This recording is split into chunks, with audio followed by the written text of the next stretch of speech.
আসসালামু আলাইকুম বন্ধুরা, আপনার ভিডিওতে যাকে দেখতে পাচ্ছেন ওনার নাম বাবলু।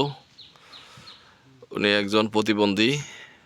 ওনার এই যে হুইল চেয়ারটাতে বসে আছেন, এই চেয়ারটি এর আগে ভাঙা ছিল, তো ওনার একটা হুইল চেয়ার প্রয়োজন ছিল, যার জন্য আমি উপজেলা নির্বাহী অফিসার মহোদয়কে জানানোর পরে উপজেলা নির্বাহী অফিসার মহোদয় এবং উপজেলা সমস্যা অফিসার মহোদয় সহযোগিতায় ওনার এই চেয়ারটি পেয়েছেন।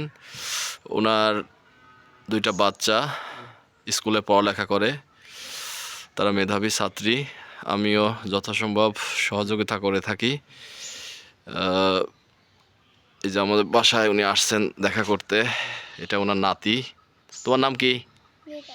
হ্যাঁ, নীরব। স্কুলে পড়ো? গুড। বাবলু ভাই কিছু বলবেন? না, এখন কেমন আছেন? ভালো আছি। ভালো আছেন না? হ্যাঁ। চেয়ারে তো এখন ভালোভাবে যাতায়াত করতে পারেন। হুম। আগের চেয়ার তো ভাঙা ছিল, কষ্ট হয়েছে অনেক। হ্যাঁ।